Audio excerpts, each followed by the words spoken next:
Bien, bonsoir tout le monde. Bienvenue à cette présentation de l'étude stratégique sur le développement éventuel de Racine. C'est une étude sur l'urbanisme. Le document principal, il fait plus de 80 pages. Je n'ai pas le nombre exact, c'est un très, très gros document.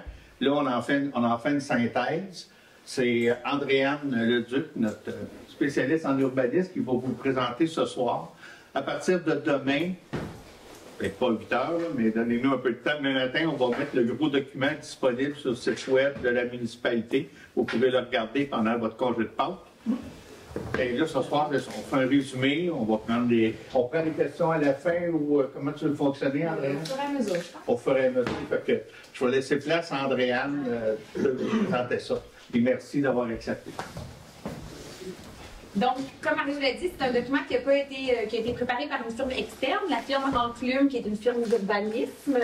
Le mandat avait été donné il y a déjà plusieurs mois. Ça, c'est le résumé, comme Marie l'a dit, du gros document. Donc, c'est sous forme de PowerPoint.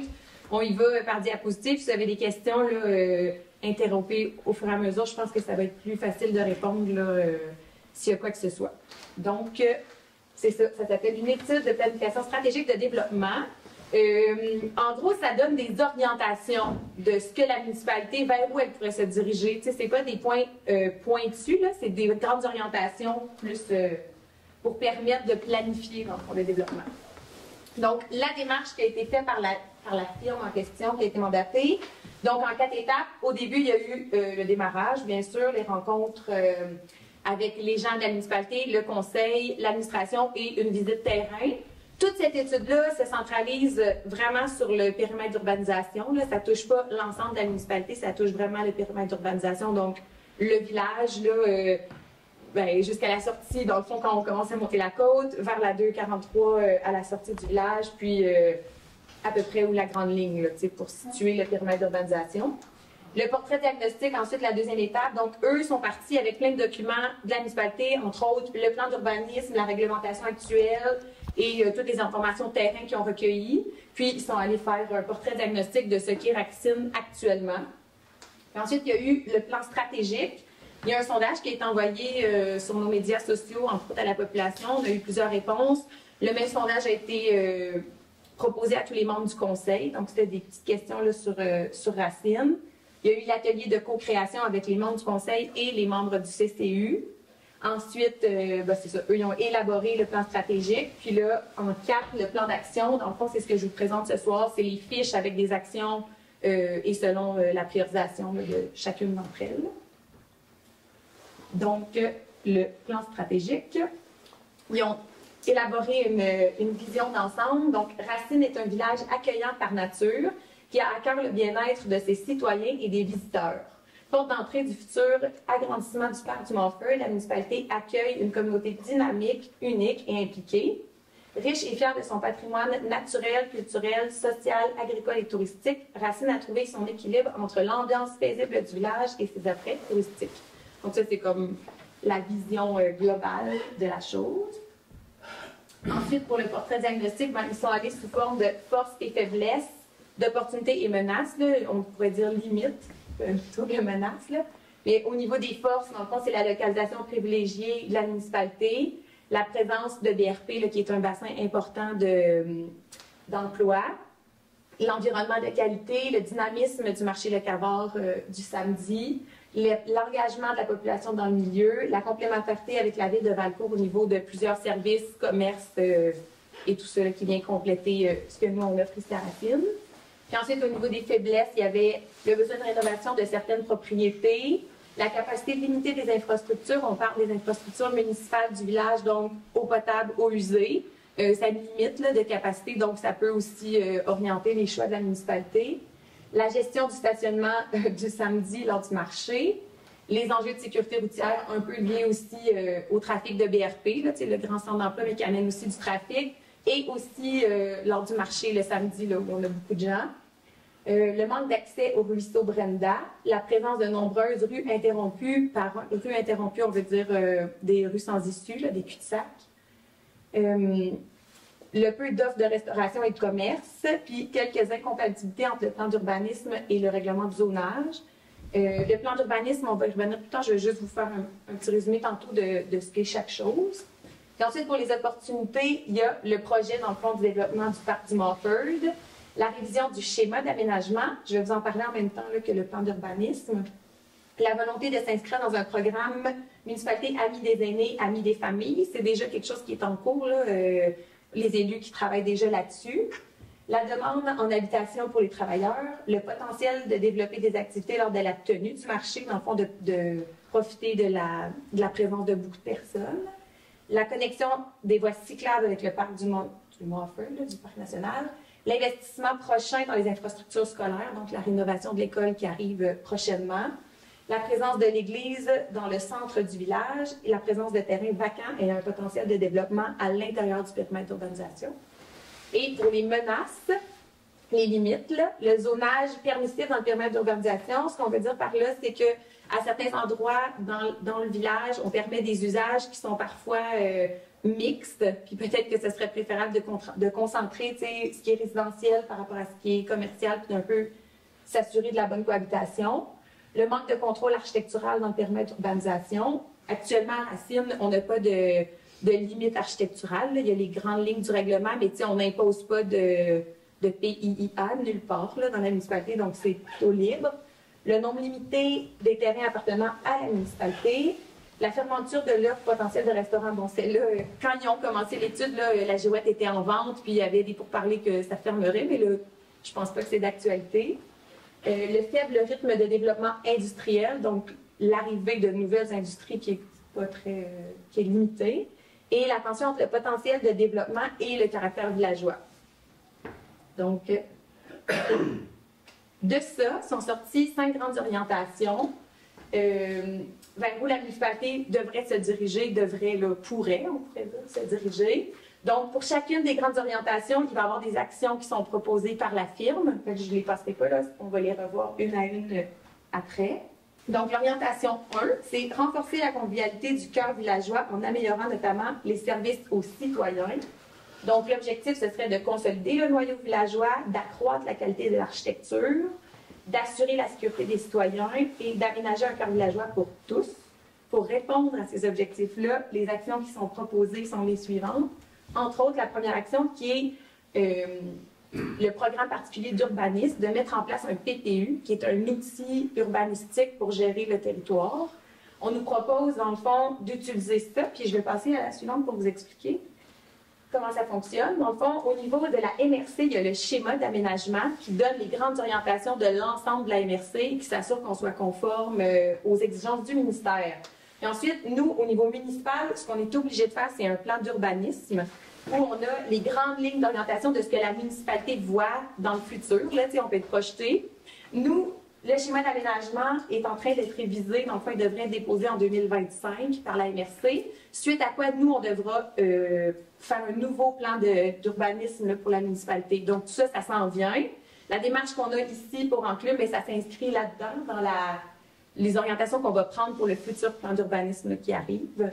Et le PPU qu'on nous propose de faire, ça, c'est quelque chose qui est facultatif. On n'est pas obligé de le faire, mais on nous le propose. Puis ça permet, dans le fond, c'est ça, d'apposer plus de précision et de planification dans certains secteurs. Donc, c'est vraiment plus pointu que le plan d'urbanisme. Là, ça dirige plus. Par exemple, pour un nouveau développement résidentiel, une industrie ou un centre-ville. Donc, ce qu'on nous propose de faire, c'est d'organiser vraiment le centre-ville par PPU et donc de le préciser dans le plan d'urbanisme, ce qu'on voit précisément pour le noyau ici. Est-ce que ça va? Oui, je vais vite là, mais... Ensuite, renforcer l'îlot central pour en faire un cœur villageois, planifiant notamment la gestion des terrains municipaux.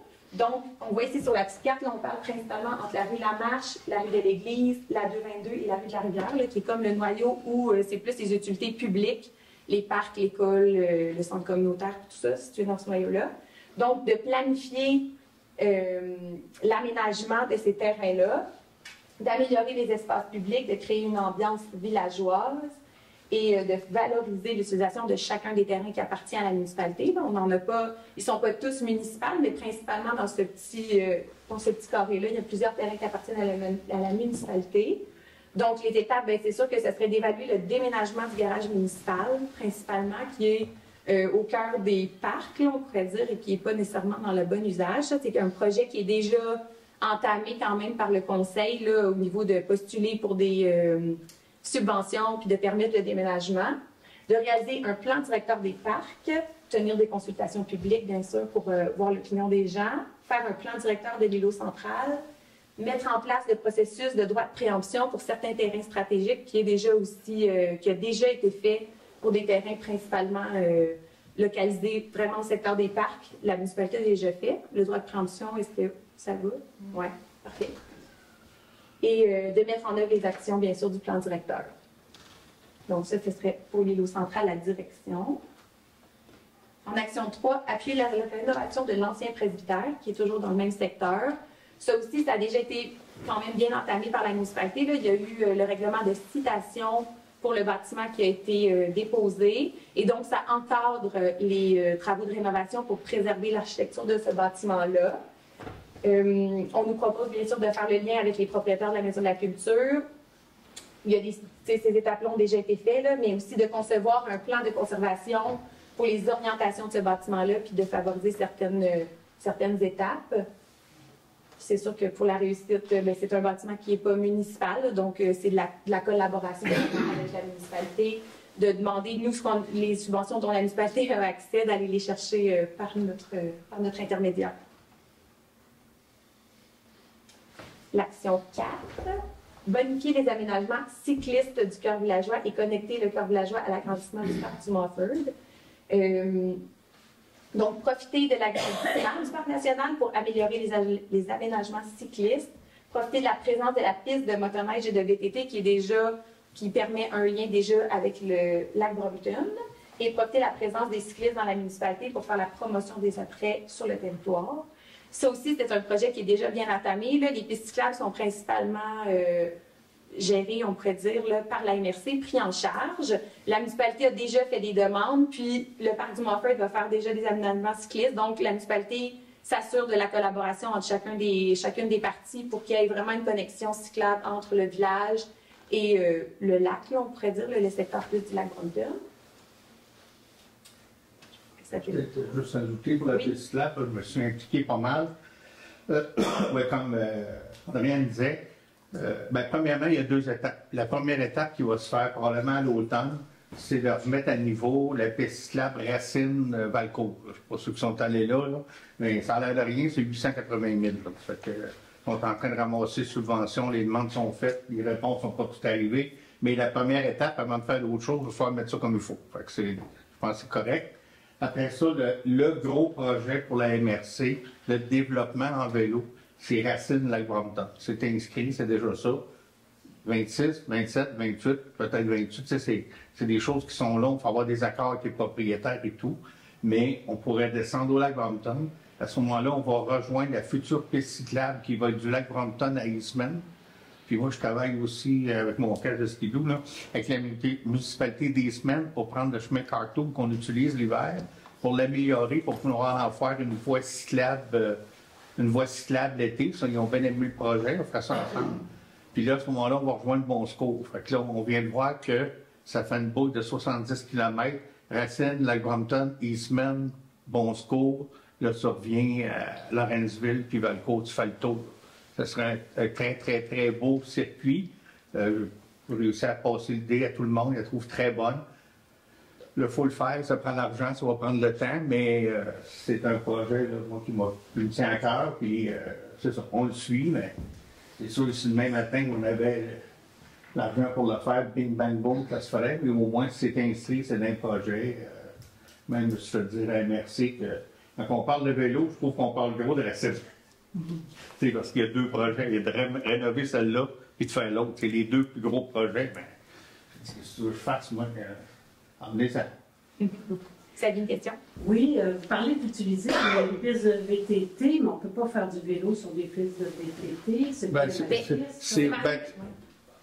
non, j'étais pour dire, Mario, c'est vraiment un projet sur lequel il travaille beaucoup. Là, je pense qu'il va pas avoir. Oui, c'est le VTT, la piste de motoneige VTT, c'est que des fois elle est conjointe. Motoneige, vélo, ça se marie très très bien, pas de problème. C'est bon, c'est pas en même temps. C'est ça. Puis VTT, il l'utilise un peu l'été. j'ai fait une petite approche avec une personne, on n'est pas rendu à négocier. Puis moi, ce qu'ils m'ont dit, la seule piste qu'on a, c'est Racine au lac Brompton. C'est pas très long. Les gens qui font du VTT, ils sont vite rendus, là, tu sais, c'est pas... Puis ça nous donne plus de problèmes que d'autres choses parce qu'elle est justement pas assez longue. Là, il y a de l'intrusion dans d'autres chemins de bois, des chemins privés. Ils ont dit, si on avait une bonne raison pour la fermer, on serait négociable. Elle serait fermée au VTT. L'été. Mais c'est pas fait. Le vélo, l'hiver, c'est de plus en plus populaire. Oui, mais là, je vais mettre mon casque de skidoo, je négocierai pas ça pour l'hiver. On est déjà là, tu sais, c'est pas... On ne sacrifiera pas un pour l'autre, mais je pense qu'on peut s'accommoder au moins de l'été, là, pour faire le circuit. On verra. Là, peut-être que le parc du Montfort, les autres, ils feront du vélo d'hiver. Les autres, dans le parc, il n'y a aucun véhicule moteur. Ouais. Mais, tu sais, le corridor existe. Il faut utiliser le corridor qu'il y a là. Mais... C'est sûr que ça nous permet d'utiliser des infrastructures qui sont déjà là.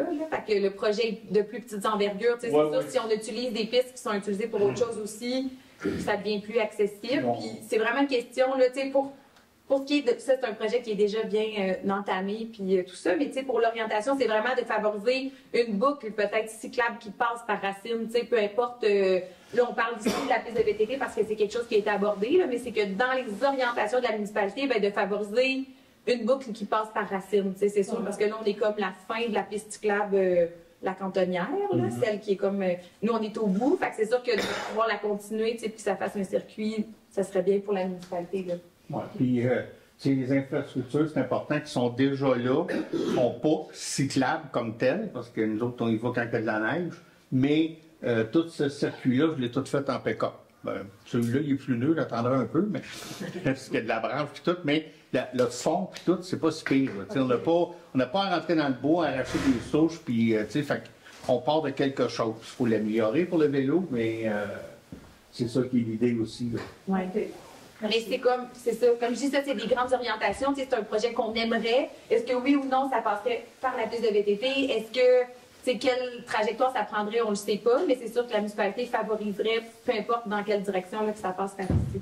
Okay. Ouais, l'important, c'est que ça va passer ici. Après ça, il y aura un petit bout. On me regarde, on va passer là à la place de là. C'est sûr que nous, au niveau municipal, on aimerait bien que ça aille dans la direction du lac Brompton parce que c'est aussi de la municipalité de Racine, puis d'avoir un lien entre les deux, c'est sûr que c'est idéal pour nous, là, plutôt que d'aller vers Melbourne, disons, on aimerait que ça reste, que ça fasse notre territoire à nous, c'est certain. Donc, ça ferait pour l'orientation 1. L'orientation 2, c'est mettre en valeur et consolider l'innovation sociale de la communauté.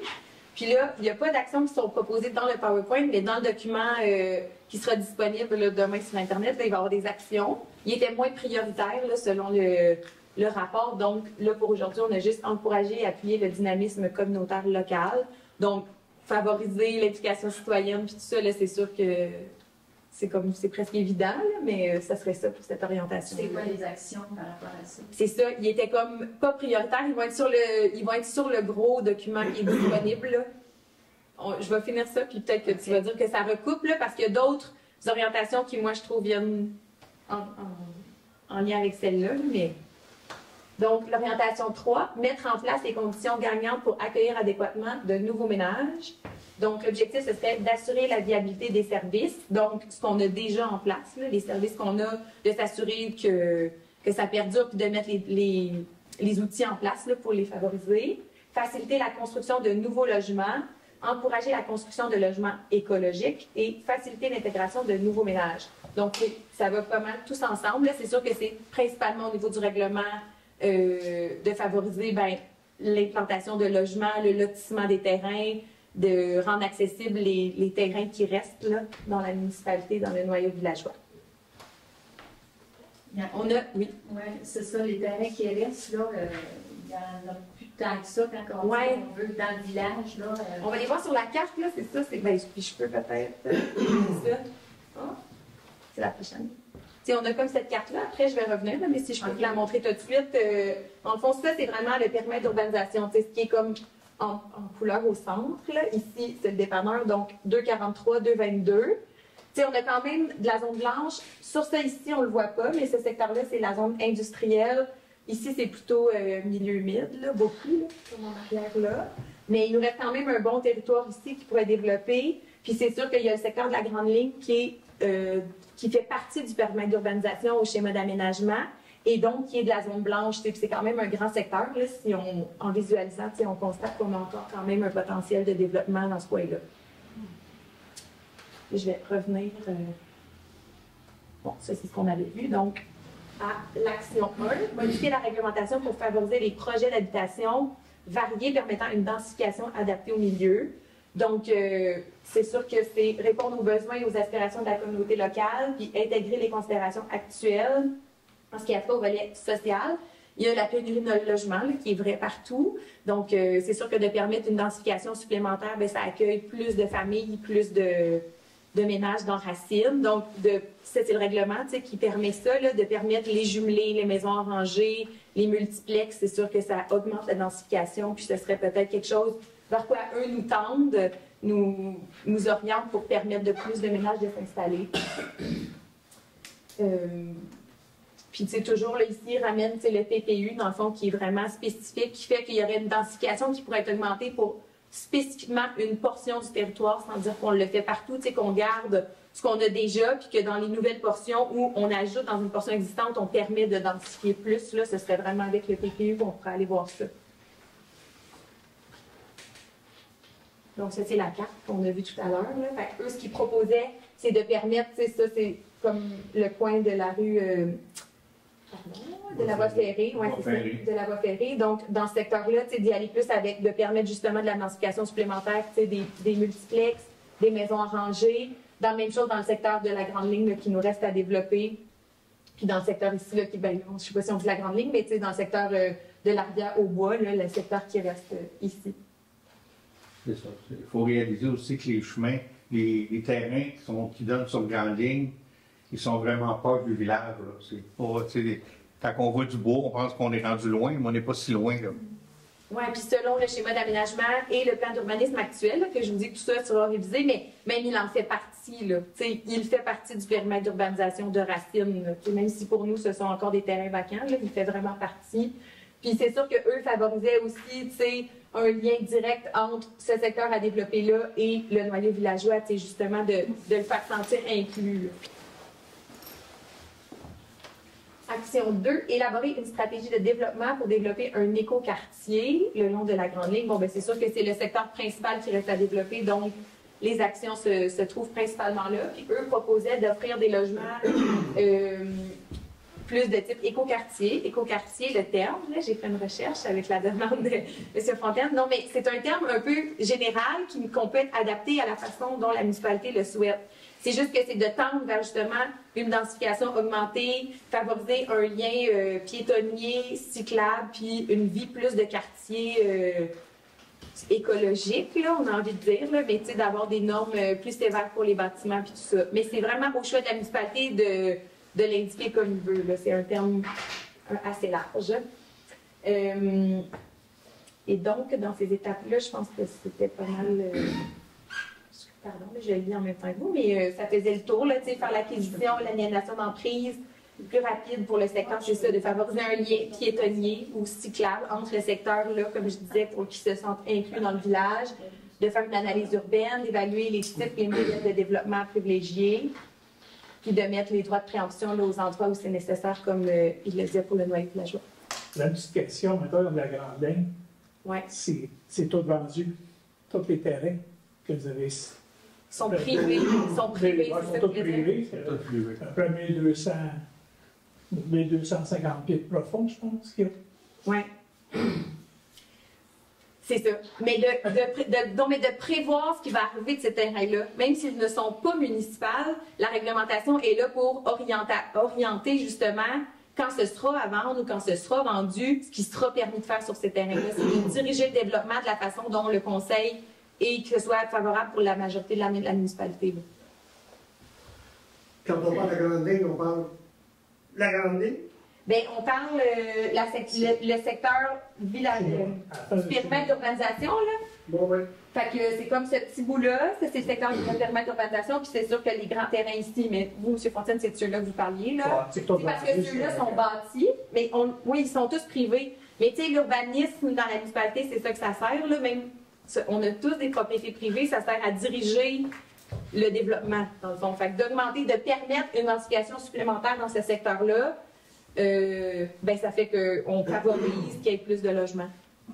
Lorsque vous aviez dit à une des assemblées que, admettons que Gérald veut vendre, parce qu'il est là, Ouais. admettons qu'il veut vendre, ben c'est obligé de l'offrir à la municipalité au même prix qu'un vendeur potentiel. C'est ça. Ouais. Disons, Ça, il veut acheter, Ça, c'est le droit de... qu'un acheteur. Oui, on avait compris. Ça, c'est le droit de préemption exactement dont on a parlé pour qu'ici, le noyau central et dont on nous fait la mention aussi pour ce secteur-là, c'est que la municipalité, c'est légalement, on peut mettre un droit de préemption et donc un droit de premier refus. Peut-être que c'est un terme plus commun, mais au moment où ça vient en vente et qu'il y a une offre d'achat, obligatoirement, le vendeur doit proposer à la municipalité de l'acheter. Au même prix. En premier. Oui, c'est ça.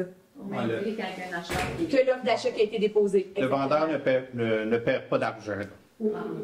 C'est juste que la municipalité a toujours le premier choix de l'acheter ou pas avant tous les autres acheteurs. Tu m'as acheté où, excuse-moi, Gérald? Où que vous avez mis Des droits de préemption actuellement? Ouais. Bonne question, mais... Juste en face de la patinoire. Oui, c'est ça.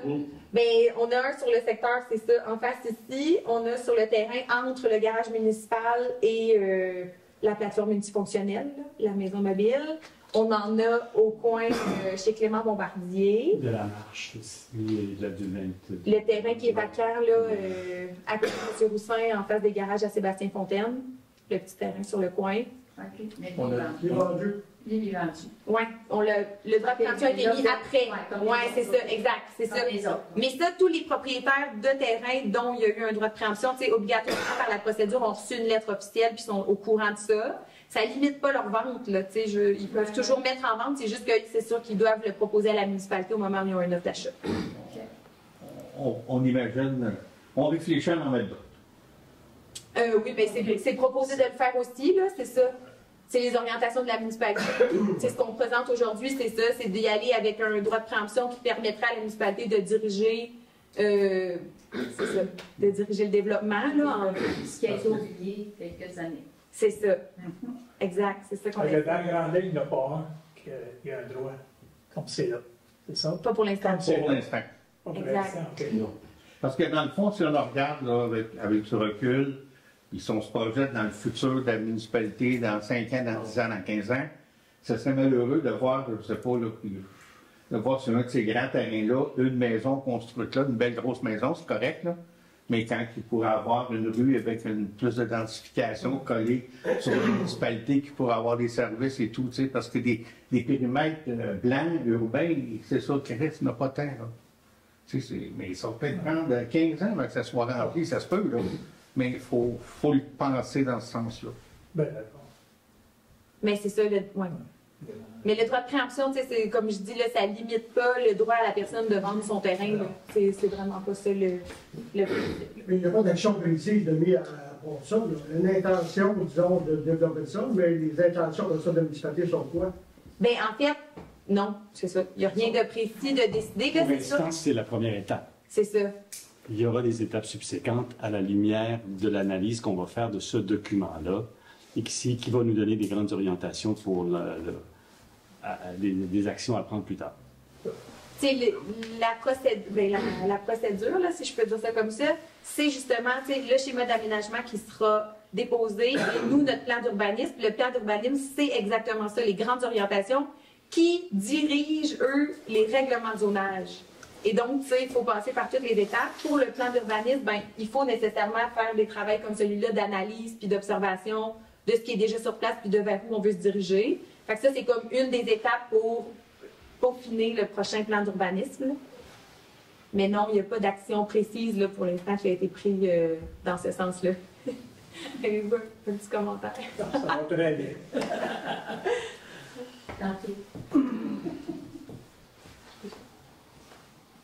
C'est beau. Je pense que celle-là, on l'avait fait, là, élaborer une stratégie de développement, c'est ça, c'est pour la grande ligne. Puis des exemples, eux, un peu dans le modèle, ils ont bien ciblé la zone blanche qui nous reste là, dans ce point-là, puis des modèles un peu de type d'écoquartier avec densification supérieure à ce qu'on connaît à Racine. Là. C'est sûr qu'on n'est pas dans le type unifamilial sur un grand terrain, là. On est plus vers autre chose de ce qu'ils nous proposent, eux, comme orientation pour ce territoire-là.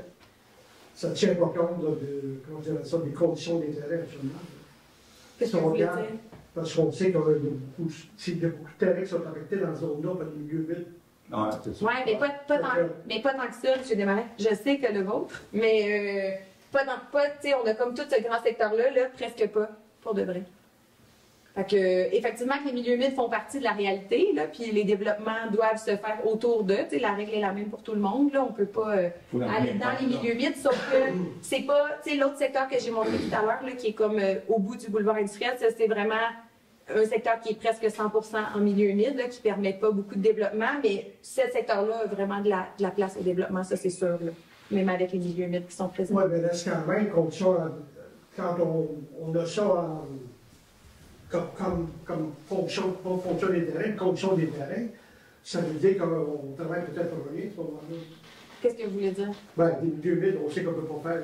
Mais c'est ça que je vous dis, ce grand secteur-là là, est vraiment pas beaucoup affecté par les milieux humides. Non, je peux le dire. Ben, je suis bien placé pour le savoir. Ben oui, je sais, on s'en est parlé il y a 2 semaines.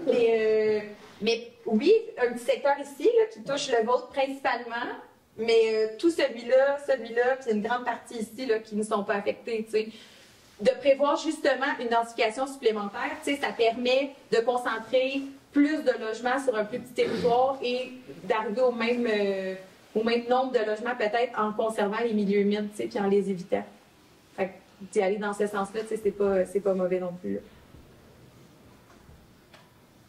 L'orientation 4, faciliter l'établissement de nouvelles entreprises, mettre en place des conditions facilitant l'accueil de nouvelles entreprises, c'est l'objectif.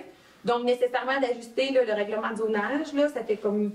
On a beaucoup, c'était dans les défis au début, là, tu sais, on étudie beaucoup les demandes à la pièce, là, mais de prévoir, parce qu'il y a des commerces, pas des industries, mais des commerces qui veulent s'installer parfois, puis le règlement nous limite un peu, puis on les change à la pièce, mais là, ce qu'on dit, c'est qu'il faudrait avoir une vision plus d'ensemble, puis le changer une fois, puis permettre qu'on accueille plus de commerces dans plus de secteurs, principalement la 243, la 222, là, effectivement, que c'est les points plus stratégiques pour les entreprises. Et c'est ça, mettre en place des trucs facilitants, là, il y a toujours des incitatifs que la municipalité peut faire. La brasserie, tu penses quoi avec ça? Je sais qu'à un moment donné, c'était la ouais. puis c'était comme... Bien, sont toujours en contact avec nous, puis ils posent encore des questions, puis ils souhaitent toujours s'établir à Racine, mais ils sont en processus de leur côté, là, au niveau du développement de leur entreprise à eux, là, ouais, mais pas de leurs produits, là, tu sais, je sais pas, là, leurs finances, leurs demandes, leur autorisation, leur permis, de tout rassembler ça, mais le projet est toujours vivant, là, c'est sûr, ouais. C'est ça, ça leur a... Quoi qui bougent dans le village, ou est-ce qu'ils ont des vues sur quelque chose, ou... Dans le village, vous voulez dire? Ouais. Ils veulent s'installer à Racine, ça c'est sûr. OK. Ouais. C'est vraiment leur objectif, là. Ça c'est certain, ils veulent s'implanter à Racine. Puis nous, ben, on essaie de favoriser le plus possible et de leur faciliter, là, mais tu sais, la limite de ce que la municipalité peut faire, là, tu sais, pour faciliter, mais oui, c'est toujours vivant. C'est le genre de question de c'est si on s'installe là, on peut-tu faire ça? Si on s'installe là, on peut-tu faire ça? C'est des genres de vérifications qu'ils font périodiquement avec toi là, pour savoir qu'est-ce que tu faire. Mais oui, c'est toujours en branle. Là. On souhaite que ça arrive bientôt, là, mais on n'a pas plus d'informations sur des délais que ça. Okay. Donc, il y avait des petites actions ici, là, établir une stratégie de développement commercial, comme je vous l'ai dit, élaborer un programme incitatif pour les entreprises. Bien, ça, on en a un là, qui est déjà en place pour inciter les entreprises à s'installer à Racine au niveau financier, là, dans le fond, des incitatifs à la rénovation puis à tout ça. Positionner au niveau régional le créneau agroalimentaire. Ça, c'est quand même déjà bien établi là, au niveau de la région avec le marché, principalement la fromagerie. Il y a beaucoup de... C'est déjà bien reconnu. Puis favoriser le développement d'une pépinière d'entreprise. Ça, c'est une proposition qu'ils nous font. Là, une pépinière d'entreprise, c'est une agglomération de petites entreprises en démarrage, plutôt qui louent des locales, puis ensuite qui peuvent aller s'implanter, mais de favoriser des nouvelles petites entreprises ici pour le démarrage. Et l'orientation 5, assurer l'accueil des visiteurs et plus particulièrement en plein air en harmonie avec les aspirations des citoyens. Donc, développer une vision plein air basée sur la complémentarité avec le parc du Mofford, bonifier l'offre événementielle de Racine et positionner Racine et ses attraits à l'échelle régionale. Donc, vraiment de prendre de prendre la balle au bon là, avec le fait qu'il y aura certainement des nouvelles personnes qui vont venir au Parc du Mont-Royal et de profiter de l'occasion pour nous implanter peut-être des événements. Là, je vais passer à l'autre, il me semble qu'on a ça là-dedans. Mais c'est ça, d'implanter des événements annuels. Là, on a déjà des événements qui reviennent année après année, mais d'en avoir quelques-unes de plus où les gens pourraient justement avoir ça en tête au niveau régional puis passer par ici à ces moments-là. Intégrer au plan d'urbanisme, un positionnement fort en développement récréo-touristique, lier l'agrandissement du parc du Montford avec le trajet cyclable, dont on a parlé tout à l'heure, identifier les services complémentaires au parc du Montford pertinents pour Racine et prendre les mesures nécessaires pour les implanter. Eux, c'est sûr qu'il y aller au niveau de ce qui ne sera pas offert dans la CEPAC et dont les gens auront besoin quand ils vont venir pour leur séjour. Puis faire la promotion d'une entente avec la CEPAC, avec les résidents de Racine, bien ça, c'est déjà en cours aussi là, par le conseil municipal. Pour ne pas dire que c'est réglé, là, mais c'est vraiment bien entamé là, pour que les gens... C'est pas signé, ils nous ont dit on le fait avec d'autres municipalités. Oui, c'est ça. Mais qu'on soit implanté, on est ouvert. On ne peut pas dire que c'est complètement réglé, mais c'est vraiment déjà bien entamé par le conseil. Mettre sur pied un comité pour des événements annuels régionaux, comme je vous le disais, développer un programme d'événements culturels, mettre en valeur le ruisseau Brenda et le site de l'ancien moulin. Eux, c'est nous, le ruisseau qui traverse le village, c'est vraiment un attrait. Nous, ce sont comme toutes des propriétés privées qui ont accès, mais eux trouvaient que ce serait vraiment, si l'opportunité se présente, une belle occasion d'aller donner accès là, aux gens qui passent, puis c'était vraiment à mettre en valeur. Puis évaluer la possibilité de créer un parc de type forêt récréative sur les terrains municipaux. Ça remonte, si tu verrais, l'ancien moulin, c'est juste le bord du petit pont. De la rivière, le bord qui descend à droite. Oui, je sais pas s'il y en avait qui ne savaient pas l'ancien moulin, mais juste l'autre côté du pont, là, sur la rivière, il y a l'ancien moulin qui est là, mais c'est ça, qui pour l'instant est privé, mais de voir les possibilités de rendre ça plus disponible là, pour tout le monde. Puis, forêt récréative, eux, ils parlaient, quand on vient sur la carte, là, plus dans ce coin-là où je vous disais que c'était beaucoup des milieux humides, là, mais de faire un parc linéaire ou quelque chose en maintenant vraiment les milieux humides sur place, mais de permettre un passage piétonné ou récréatif. Là, eux, ils proposaient ça dans ce coin-là. La piste cyclable qui part de l'école ici, qui va jusqu'au... la fontaine. Voyons. Des marais. Des marais, là. Ça va être un peu réparé, un peu aménagé. Ça, ben là, c'est vraiment beau. Oui, je vais répondre, puis je vais laisser Mario compléter, là. Ça, c'est comme une piste cyclable non officielle. Là. Fait que oui, je pense que la municipalité... Bien, il y a des terrains municipaux qui vont jusqu'au chemin du parc industriel. Ce bout-là de voie ferrée, ça, c'est à nous, puis on peut l'améliorer, il nous appartient. Mais de l'autre côté du parc industriel, c'est privé, c'est un chemin privé. Okay. Oui, c'est plus comme sous forme de tolérance. Là. C'est vraiment du passage. Puis on sait que, je veux dire, tout le monde est conscient qu'il y a beaucoup de cyclistes qui passent par là, mais officiellement, ce n'est pas du recours de la municipalité. Je pense qu'il y aurait, c'est bon d'entendre le commentaire puis de voir ce qu'on peut faire avec les propriétaires, là, mais c'est vraiment non officiel. Là, comme, il y a un moyen de trouver c'est qui les propriétaires? Ah, ben oui, c'est sûr. Oui. Oui, ben oui. C'est juste que c'est ça, au niveau de la municipalité, ça ne nous appartient pas. C'est sûr qu'on pourrait peut-être voir pour une entente, là, mais là, ça appartient. Oui, il demandait permission de mettre un petit peu concasser le gravier. C'est correct. Oui, c'est ça. C'est simple. Oui. Oui, sûrement. C'est juste que c'est ça. Je ne sais pas si on avait celle-là. Évaluer le potentiel d'aménager un relais d'information touristique dans la municipalité, dans le périmètre d'urbanisation. Étudier les différents types d'accréditation touristique, donc village relais, etc. Évaluer le potentiel d'ajouter Racine comme étape des chemins des cantons. Mettre en place un circuit agro-touristique et en faire la diffusion. Et faire une démarche de marketing territorial axée sur les objectifs de la municipalité. Donc là, on parle vraiment plus d'étapes marketing publicitaire un peu là, pour attirer les gens à Racine au niveau du village relais puis chemin des cantons. Oui. Pour le marketing territorial à MRC, on commence à la fin, on débute ça à la fin avril. Fait qu'il va y avoir un marketing territorial pour toute la MRC. Je reste le comité d'orientation, fait que c'est sûr que je vais regarder si on est capable d'entrecouper ça avec nous aussi, là, ce qui se fait à la MRC nous profite ou qu'on prenne ça qu'on l'axe un peu pour d'autres choses. Là, fait qu'on partirait peut-être pas de zéro. Là. Et c'était la dernière orientation. Là. Puis ça, c'est comme la petite carte récapitulative. Elle sera disponible. Là, vous pouvez la regarder, mais dans le fond, ça cible des actions principales. On a tout parlé de toutes ces actions-là, mais ça les positionne un petit peu sur la carte là, pour qu'on ait visuellement où est-ce que chacune se trouve. Mais c'est toutes les actions qu'on a nommées que je vous ai situées au fur et à mesure là, de la présentation. Dans le gros document qui va être en ligne demain, parce qu'on ne voulait pas le mettre avant, on ne voulait pas brûler le punch, comme on dit. Vous avez toutes ces cartes-là, tout est là. Ça a tout été illustré.